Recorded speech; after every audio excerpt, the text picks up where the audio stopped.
The South Today Bulletin, proudly brought to you in association with MoleMap, the skin cancer detection specialists.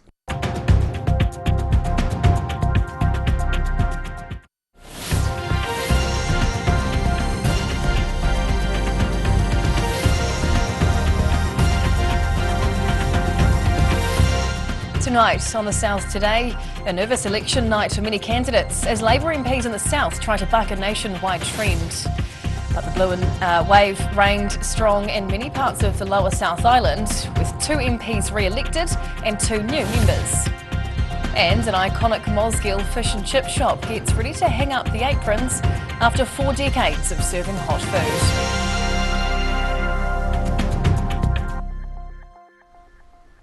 Kia ora, good evening. I'm Hannah Wilkins. Months of campaigning finally came to a head over the weekend as New Zealanders waited to see who would be the government for the next 3 years.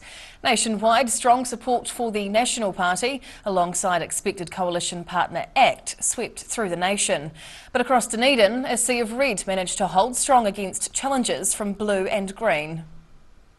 New Dunedin MP Rachel Brooking celebrating her win on Saturday night with friends and family, taking over the seat from the retiring David Clark. Those celebrations were bittersweet for the Labour MP, as her party lost the electoral battle to National. Brooking won her seat comfortably with an election night margin of more than 7,000 votes, and the former List MP is looking forward to being able to focus on the Dunedin electorate. I want to do everything that I can to represent it. And I'm excited to be in a position to be able to do that. The night saw former National List MP Michael Woodhouse retiring from politics after being offered an unelectable position on the party list. But he's still happy with the results. Any regrets? Absolutely none. I'm delighted for the party and I'm looking forward to the future. In the Taieri electorate, Labour's Ingrid Leary was re-elected for a second term, although was pushed harder by National, who finished around 1,300 votes behind. It's a tight race. There's nothing more we can do. The voters are speaking and the results will be what they are. 2 other Taieri candidates were also elected as MPs. Farmer Mark Patterson returns as a National First MP after being ranked number 4 on his party list, while the Green Party's Scott Willis enters Parliament for the first time thanks to a solid performance by his party with 10.8% of the nationwide vote. That's showing that the Green Party is here to stay and we are growing in importance, so we are the respected party. However, the shape of the next government isn't yet fully clear, with more than 500,000 special votes yet to be counted. The final election results are due to be announced on November the 3rd. In Dunedin, the South Today. And as election fever begins to settle down, re-elected MPs in the South are ready to get into action. Both the Southland and Invercargill electorates became more blue on Saturday night, and both National MPs are setting goals for the next 3 years. Cutting a very blue cake on election night, a symbol of celebration at National's election night party in Invercargill. Sitting MP Penny Simmonds has won the Invercargill electorate over, gaining more than 18,000 votes, almost double that of Labour candidate Liz Craig. It was a much more comfortable result than the 224 vote margin she gained in 2020, matching her party's massive turnaround nationwide. You know, it's been something we felt the mood was changing in the country, but until you see the results come through, you just don't know, but it feels great. Simmonds is a former CEO of the Southern Institute of Technology, the win giving her added motivation to roll back the controversial Te Pukenga Polytech reforms. Meanwhile, in the seat of Southland, Joesph Mooney was re-elected for his second term in a landslide, winning by almost 15,000 votes on the night. Looks like the people of Southland have put their trust in me to represent them for another 3 years, so that's a real honour and a privilege, and would love to have the opportunity to go forward and advocate for them for another 3 years. Mooney wasn't the only Southland MP elected on Saturday night. ACT candidate Todd Stevenson is also set to join Parliament as number 4 on his party's list. Meanwhile, Labour's Southland candidate Simon McCullum watched the tough evening with family and friends, gaining just over 5,000 votes, but grateful to supporters. It's a hard night for Labour. Obviously, the country has spoken that they're not happy with how things are going because of often outside forces. But I think that we will have to regroup Both Penny Simmonds and Joesph Mooney say they're looking forward to getting to work under a new National-led government once the final results are in. Across the South today. There was also a dark blue wave in North Otago and South Canterbury, where voters elected 2 new National Party MPs. Rangitata's James Meagher has experience working inside Parliament, while for Waitaki farmer Miles Anderson, it'll be a challenging new workplace. Happy celebrations on Saturday night as solicitor James Meagher reclaimed the seat of Rangitata for the National Party. The electorate blends rural with the towns of Timaru and Ashburton and was one of a number of electorates which turned red in 2020, going to Labour's Joe Luxton.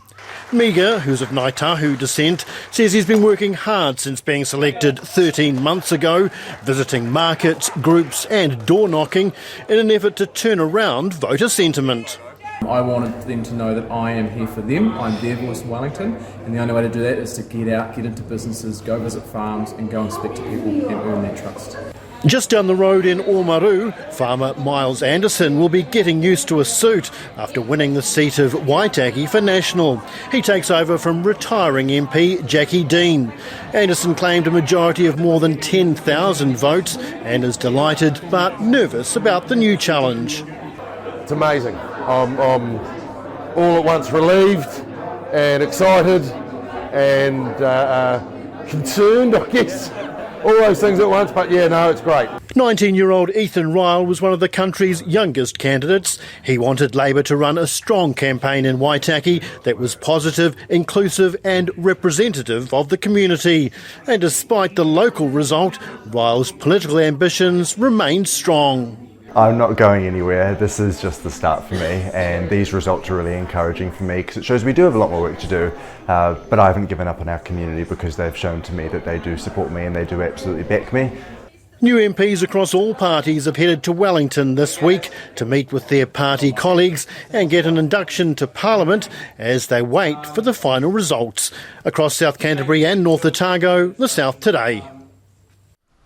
Well, to other news, and strong winds caused widespread power outages across Canterbury yesterday as people are warned to prepare for days without electricity. Gusts of up to 200 kilometres an hour thrashed the region on Sunday, lifting roofs, felling trees and bringing down power lines as an active trough moved east across the country. More than 2,700 homes across North Canterbury were still without power on Monday morning. Huranui and Waimakariri residents are being asked to conserve water after council water and wastewater systems ran on generators due to the power outages. Main Power's network was extensively damaged in these districts. Customers warned to prepare for a number of days without power and to treat all electrical lines as live. Met Services issued another round of strong wind warnings for the Canterbury High Country until early Tuesday morning. Fish and chip lovers in Mosgiel could be left hungry after a local cult favourite chippy announces it's closing its doors after almost 40 years. Choies Takeaways is now getting ready to fry their last fries as the owners plan for a well-deserved retirement. Wrapping up what might be one of their last meals, cooked with love. Choies Takeaways is a popular takeaway in Mosgiel, but the fish and chip shop is soon set to close after almost 4 decades of serving up tucker to the community. The fast food eatery on Gordon Road is co-owned by husband and wife Warren and Julie Choi, who say the high temperature workload is taking a toll on their bodies. We're retiring after 37 and a half years. The kids are all grown up now, so time to move on, do their own thing now. Slower pace of life. Their kids have also been kept in the kitchen, working 7 days a week until they had graduated from university. I suppose being born and bred in Mosgiel, you sort of got to know your locals from way back, and it's when you see 4 or 5 generations come through that door, you think, I think we're getting older, Warren. The Choies admit they'll miss their loyal customers the most, with the takeaway shop set to close its doors for the final time later this month. In Mosgiel, the South today. Yakane, still to come on the South today. Our election coverage continues as we head to Christchurch with another shake-up, and a Dunedin festival celebrates readers and writers from around Otago.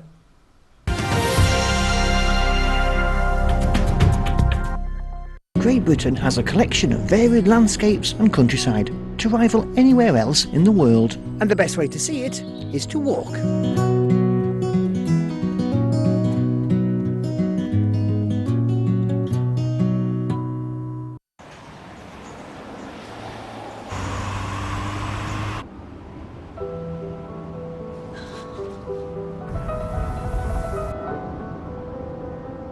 Such a sweet girl.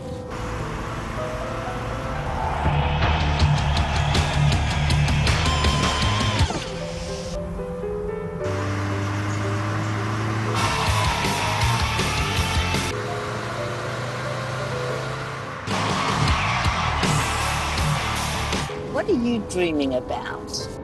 Just music.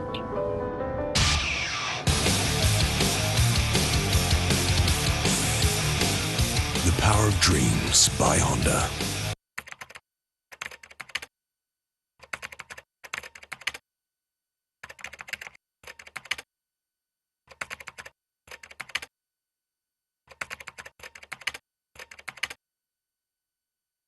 A poorly maintained heat pump can lose up to 35% of its output. The Mr. Heat Pump Cleaner team are experts. Their specially developed chemical wash is totally biodegradable. Call Mr. Heat Pump Cleaner and get the job done by the professionals. If you're at risk of developing melanoma skin cancer, you owe it to yourself to have a mole map.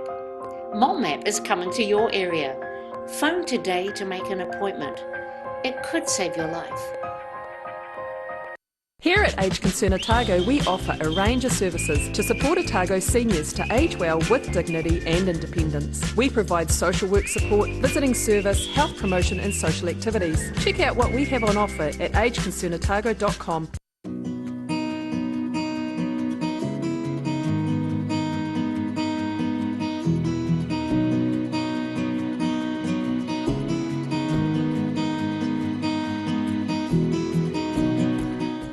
Earth is a planet of extremes. Extreme places and extreme animals. But some animals are more extreme than others. Join us as we count down to find the most unusual, the most extraordinary, the most extreme.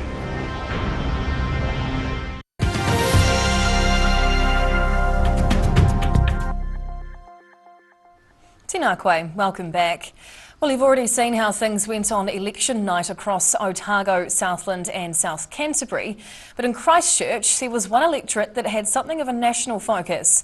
The seat of Ilam was previously held by National Party veteran Jerry Brownlee, but he lost it to Labour's Sarah Pallett in the red wave of 2020. This year, there was a third contender, Opportunities Party leader Rafe Manji, campaigning hard for the seat and aiming to bring in more top MPs off the list. Celebrations as Nationals' Hamish Campbell wins the Ilam seat by an election night majority of more than 6,000 votes ahead of Rafe Manji. The hotly contested seat was picked to be the one to watch in Christchurch. Campbell says he was happy to reclaim the seat for National. The message is loud and clear. I think people were wanting a change, so I think that's what we've seen in the results tonight. Manji, a former city councillor turned leader of the Opportunities Party, had hoped to win the Ilam seat to give Christchurch a voice in Parliament. I think it shows that, people do worry about the future and people are worried about Christchurch, and I don't think Christchurch was talked enough about in this election. He says it is a strong result for National and he'll likely not run in an electorate again. Trying to reach people is probably the hardest thing, but yeah, we did what we could, and it's not a bad result, but we didn't win, so that's it. Incumbent Labour MP Sarah Pallett says she was disappointed with the result. At number 51 on Labour's list, she is out of Parliament. She says Rafe Manji running in the Ilam electorate split the vote. I thought from the very beginning, as soon as I knew that Rafe was standing, that he would likely do what he did in 2017, which is to split the vote and give the win to National. And we've seen that happen again, which is disappointing, but it's politics. Official results are expected to be confirmed early November. In Christchurch, the South today. A Dunedin Festival of Literature is celebrating readers and writers from around Otago and recognising contributions from some writing icons. The sounds of a pōwhiri echoing through Otago marae, welcoming attendees to this year's Dunedin Writers and Readers Festival. More than 100 people joined in the opening ceremony on Friday, engaging and listening to stories from all walks of life. Festival Board Chairwoman Nicola McConnell says it was a privilege to open the festival at the marae and honour mana whenua in the right way. For the first time in its history, 2 Māori curators were invited to collaborate on the programme. And New Zealand writer Witi Ihimaira was one of 3 authors involved in a gala night, discussing the influence writing has had on their lives. This year's theme was Te Puao, meaning the place where the river meets the sea, which represents the blending of worlds between Māori and Pākehā. The Dunedin Writers and Readers Festival finished up on Sunday, giving book lovers around Otago a weekend of events to enjoy. In Dunedin, the South Today. And now recapping tonight's top stories on the South Today. Labour MPs held on to the Dunedin and Taieri electorates on election night amidst a nationwide sea of blue. But National was strong in the south, including wins for Penny Simmonds in Invercargill and Joesph Mooney in Southland. Meanwhile, Choies Takeaways will shut up shop after 37 years of serving fish and chips to the Mosgiel community.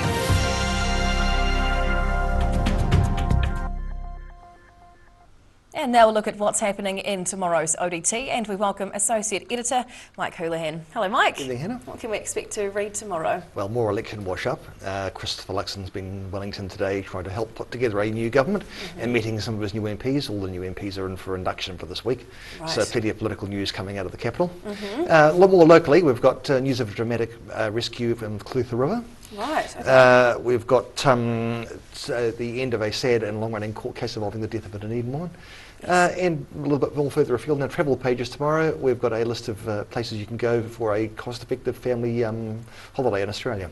Oh, lovely. Oh, we do need a bit of help with ideas at the moment, so that's fantastic. Thank you for sharing, Mike. Thank you. Time now for a look at the weather.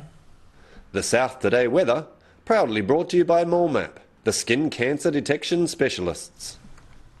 Looking at the situation, it's a mostly fine week ahead with lighter winds as high pressure ridges move over the South Island from the South Tasman Sea. Heading to the top of the South Island, there'll be wet and windy conditions tomorrow with a variety of temperatures across the northern spots up here. Up to 15 in Nelson, 14 over in Greymouth and just 11 degrees in Christchurch. Travelling to South Canterbury and North Otago, rain and southerlies with 11-degree highs in Ashburton and Timaru tomorrow, while Oamaru gets southwesterlies and showers with a Tuesday high of 12 degrees. Heading westwards to the Central Lakes. Fine with light winds through here with 14-degree highs across the board. That's for Queenstown, Wanaka and Alexandra. Heading further south, the 14s continue as we move over here to Gore, Balclutha and the Catlins with moderate nor'westerlies and blue skies. Across to Invercargill, becoming fine tonight with a 6-degree low. The next 2 days are looking sunny with spots of high cloud at times, westerly winds and pleasant 15 or 16-degree highs. And finally heading to Dunedin. The showers will clear tonight and the temperature will drop to 8 degrees. Tomorrow's looking dry after a few showers, but the heavy cloud will stick around and the high will peak at 12 degrees. And by Wednesday things start warming up again with lots of sunshine, pockets of cloud and southwesterlies with a high of 16 degrees. And that's the news this Monday. For the latest news and videos from the southern region, head online to odt.co.nz. You can follow Channel 39 on YouTube to catch our news bulletins on demand, and you can also follow us on Facebook. Just search for the South Today NZ to see our favourite stories from around the regions. We'll see you again tomorrow. Ka kite o pōpō.